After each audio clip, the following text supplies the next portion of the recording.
A very good morning to students. Today we are going to discuss about the transportation of concrete from the other means. Now let's see what are those other means. As you can see, the name is given here. The other means are dumpers and belt conveyor method. Okay, dumpers and belt conveyor method. These are dumpers and this is belt conveyor. Okay, now let's move ahead.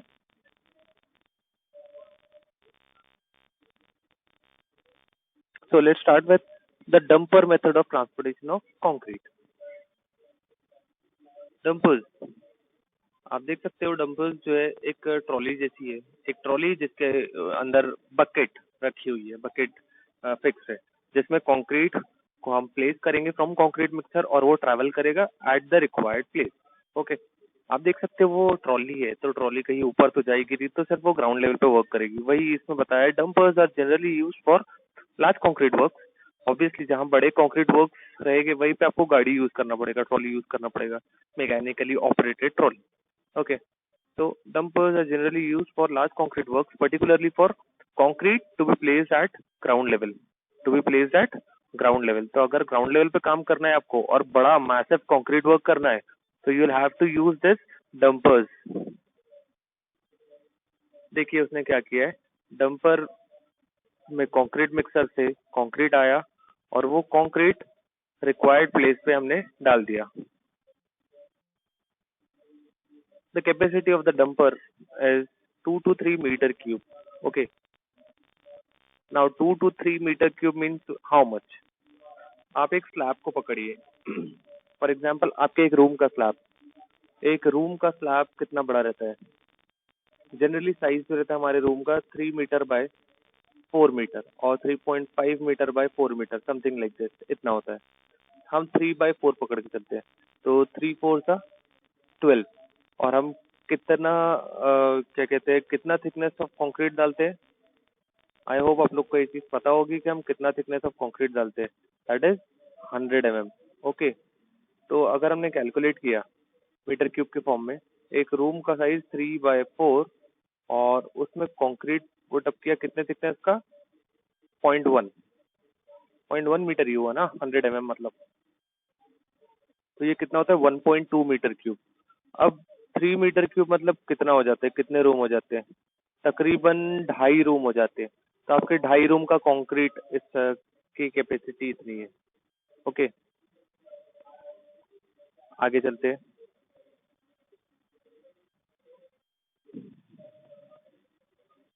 Truck और ordinary lorries, ये भी हम use करते हैं as a replacement of dumper.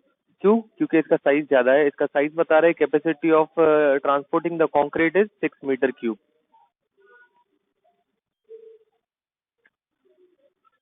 See, what it is saying, okay, before using this dumper and lorries, you should wet this uh, dumpers, the body of the dumpers with water before loading the concrete. Concrete load करने के पहले आपको उसको पानी से अच्छे से गीला करना पड़ेगा ताकि उस पे कोई भी concrete एधर ना हो, चिपके ना. Okay. In truck transportation, the concrete should be covered with tarpaulin or other covers before transit to prevent evaporation. क्या बोल रहा है ये?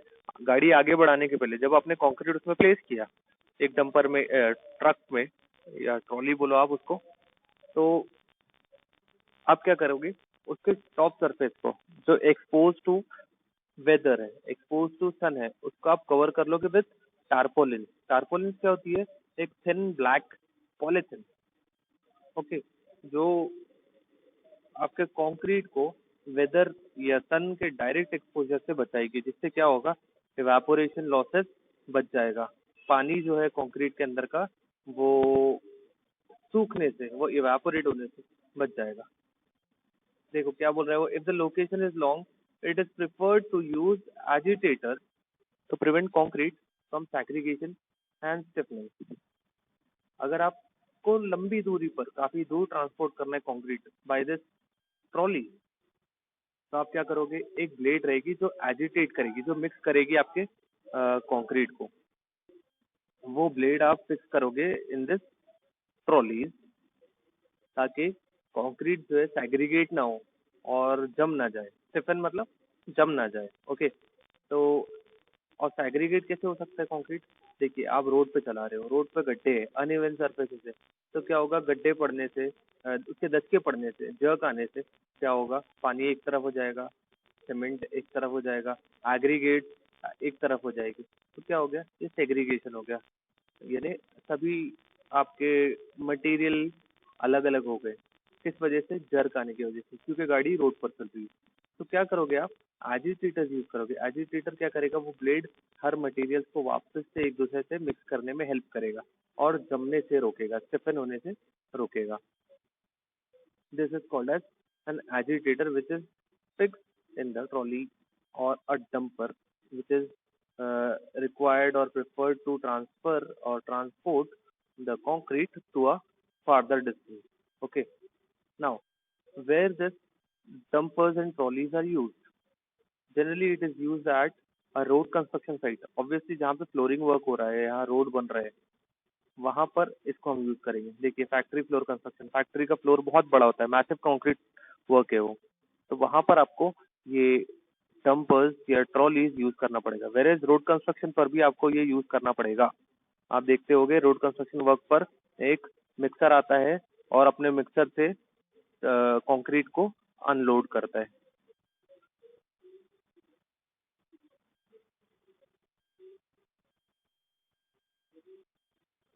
Now let's come to the next method of transportation of concrete, that is a belt conveyor method. Now belt conveyor में क्या है? Simply एक arrangement आपको नजर आ रहा है। देखिए आप, यहाँ कंक्रीट मिक्सर है, कंक्रीट मिक्सर से शूट हो रहा है कंक्रीट, कहाँ पे? बेल्ट कन्वेयर पे। अब वो बेल्ट कन्वेयर से वो जो बेल्ट है आगे रोड आगे आगे बढ़ता चला जाएगा with the help of this roller. Okay, और वो क्या करेगा, वो बेल्ट कंक्रीट को अपने ऊपर ले जाकर ऊपर में थ्रो कर देगा, जहाँ पे टर्निंग पॉइंट है वहां पे उसको थ्रो कर देगा। ठीक है। What does it say? Belt conveyor have rarely adopted method of concrete transportation technique. Why it is a rarely adopted method? Obviously आप लोगों ने भी इसको नहीं देखा होगा। It is a rarely adopted technique. But why is it a rarely adopted technique? The reason behind it is there are chances of segregation of concrete. क्या होगा, आप कंक्रीट को ऐसा इंक्लाइन ट्रांसपोर्ट करोगे कहीं पर, तो क्या होगा, उसका पानी गिरने की या वहां से अपने पोजीशन से सरक जाने के 100% प्रोबेबिलिटी है, मैक्सिमम परसेंट प्रोबेबिलिटी है। ओके, तो आप गीला कंक्रीट बनाओगे तो आपको क्या मिलेगा कि उसका पानी निथर चुका है, गिर चुका है।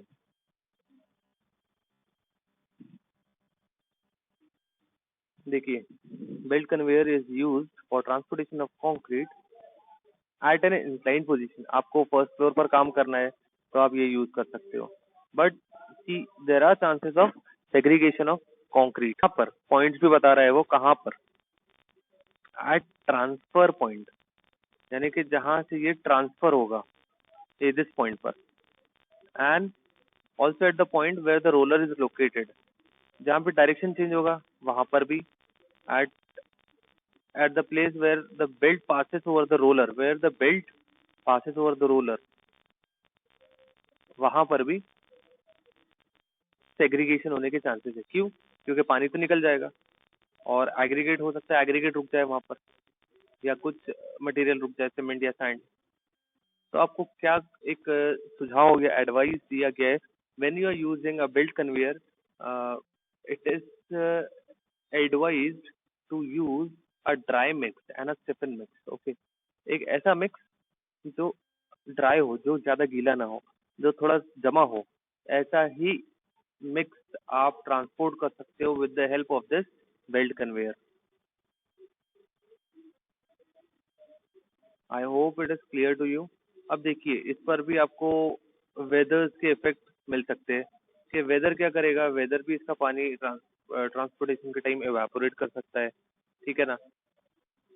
मॉइस्चर, अगर विंडी विंडी वेदर है या कोल्ड वेदर है, तो what can happen that it can add a moisture into your mix, ऐसा भी हो सकता है। तो what is required to it is required to cover this belt conveyor, the surface of the belt conveyor by the help of this arrangement. Okay. Now what it says that your belt conveyor should be such that it removes all the mortar from the belt and prevents segregation. क्या बोल रहा है वो material जो motor है आपका वो पूरा पूरा वहां से रिमूव होना चाहिए बेल्ट पे से और सेग्रीगेशन नहीं होनी चाहिए.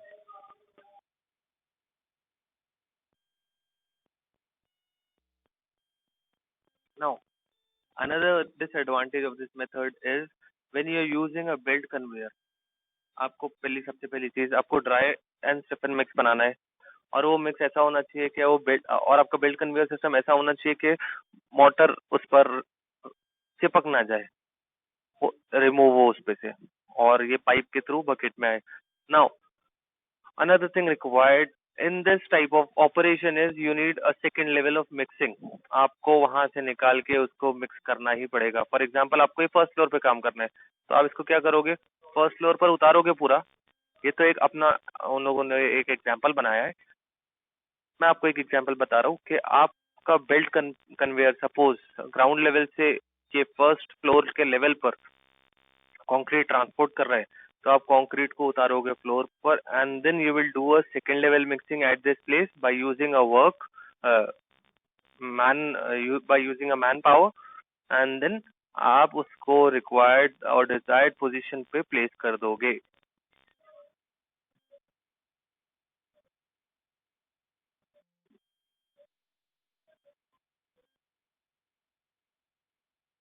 Now, what it says, this type of transportation, this belt conveyor type of transportation is mainly used in place where access to concrete location is limited. जहाँ पर लोग नहीं काम कर सकते ऐसी जगह पे आप बेल्ट कन्वेयर को यूज करोगे. जहाँ पे सिर्फ एक इंसान एक बंदा काम कर सकता है ऐसी जगह पे आप बेल्ट कन्वेयर को यूज कर लो. ये वो सीधा सीधा मैन वर्क बचा ले और आपको डिजायर्ड लोकेशन के आसपास में कंक्रीट उतार दे ताकि फिर वहां पे एक बंदा उसको सेकेंड लेवल मिक्सिंग कर दे और फिर उसको एक और बंदा प्लेस कर दे अपनी मिक्सिंग प्लेस से.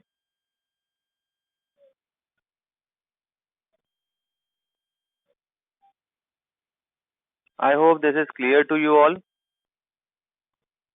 Now let's come to the another method of transportation of concrete, that is chute and skip hoist method.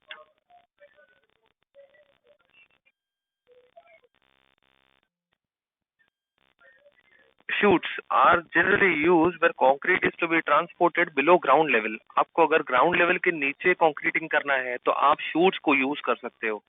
जैसे कि आपको इंक्लाइन लेवल पे अपर इंक्लाइन लेवल पे ट्रांसपोर्ट करना है तो आप बेल्ट कन्वेयर यूज कर रहे थे. वैसे ही लोअर इंक्लाइन लेवल पे यानी बिलो ग्राउंड लेवल आपको अगर कंक्रीट प्लेस करना है then you will have to use this shoot.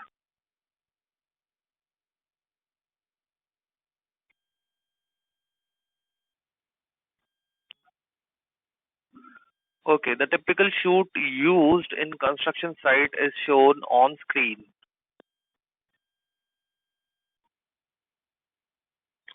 So, the section of this chute should be at least made up of a metal surface or lined with metal. Either it should be of metal surface or it should be lined with metal. यानी उसके ऊपर coating होनी चाहिए at least metal की. Then another thing is the chute must contain at least a slope of 1:2.5. That means for a horizontal travel of 2.5, there should be at least a vertical uh, elevation of 1. Okay, whatever the unit you carry, the ratio should be like this. Now, the layout of the chute should be such that the layout of the chute should be such that the concrete flows in a compacted mass form. Okay, so there should be no segregation of concrete from it. Okay, compacted mass form में उसने travel होना चाहिए. जैसे कि यहाँ दिख रहा है, it is a much compacted form and it is travelling uniformly without segregation. But this method is not commonly adopted on construction site.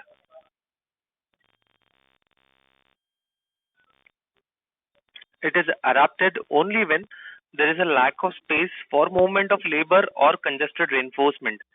When it is used, when there is a lack of labor available or lack of space available, for the movement of labors, यानी labour move नहीं कर सकते अगर, तो फिर क्या करें? तो हम शूट यूज कर सकते हैं. आजकल आप देख रहे होंगे हम पाइप्स यूज करते हैं जो कंक्रीट मिक्सर से डायरेक्टली अटैच्ड होते हैं. बस हम उसे पकड़ते हैं और उससे कंक्रीट को ट्रांसपोर्ट करते हैं, ठीक है ना. But shoot is also one of such method which is used अगर आप ऐसी प्लेस पे जहां पर आप लेबर को नहीं पहुंचा सकते, क्योंकि लेबर वहां मूव नहीं कर सकता है. रेनफोर्समेंट डले हुए हैं, वो भी कंजेस्टेड रेनफोर्समेंट, उस पर वो खड़ा नहीं रह सकता है. सो ऐसी प्लेसेस पर आप ये शूट मेथड को यूज कर सकते हैं. Now let's come to the next method, that is skip and hoist method. जैसे कि आप देख सकते हो, this method is commonly used one for transportation of concrete vertically up for multi-story building construction. आप हर मल्टी स्टोरी बिल्डिंग कंस्ट्रक्शन पर देखते होंगे कि एक लिफ्ट जैसी बनी होती है, that is called as skip hoist, जिसके ऊपर एक प्लेटफॉर्म होता है, जो प्लेटफॉर्म बकेट को कैरी करता है from floor to floor, ground level से लेके आपके मल्टी स्टोरीज तक.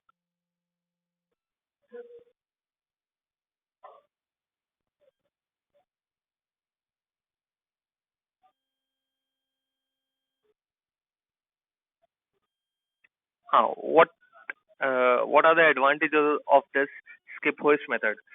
You are minimizing the effort of labors, you are minimizing the effort of taking this mortar from or concrete from a pan from one floor to another with the help of labors, and also you are minimizing the method of using ladders or scaffolding for transporting the concrete pan from one floor to another. Okay, ultimately you are doing an economical work by the help of this skip hoist method. Okay, otherwise आप क्या करते थे, आप कैपहोल्डिंग्स लगाते थे, काफी सारे labours को लगाते थे, वो छोटे छोटे पैन को यूज करते थे. आप यहाँ कर रहे हो क्या, आप एक बकेट से ट्रांसफर कर रहे हो मल्टी स्टोरी में, ठीक है. अदरवाइज आप क्या करते थे, मोटर पेन लेते थे. जितना एक इंसान की ताकत है वो इतनी ही है कि वो मोटर पैन को या कंक्रीट पैन को ट्रांसफर कर सके from one place to another. Okay, तो आपको क्या करना पड़ता था, कंक्रीट पैन यूज करना पड़ता था, बहुत सारे लेबर्स यूज करना पड़ता था, तब जाके आप कंक्रीट को ट्रांसपोर्ट कर सकते थे मल्टी स्टोरी बिल्डिंग्स में, जो कि काफी इकोनॉमिकल मेथड, अनइकोनॉमिकल मेथड है, बहुत एक्सपेंसिव मेथड है. ओके,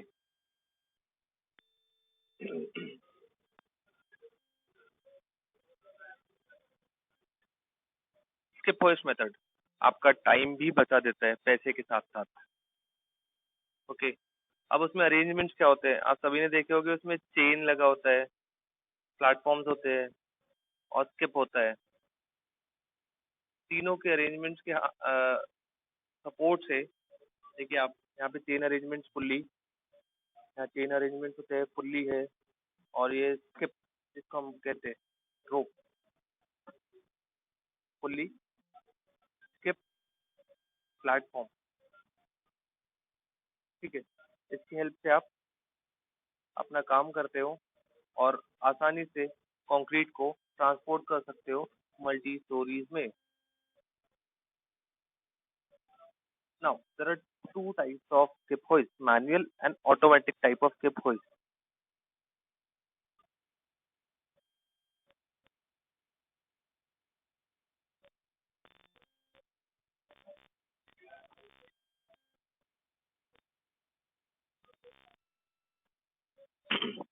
Because of rail, जो वाइब्रेशन क्रिएट करेगा, and because of the extension of height, कि कितनी हाइट पे जाना है, there are chances of segregation of concrete, क्योंकि वाइब्रेशन हो रहा है और आप हाइट कवर कर रहे हो.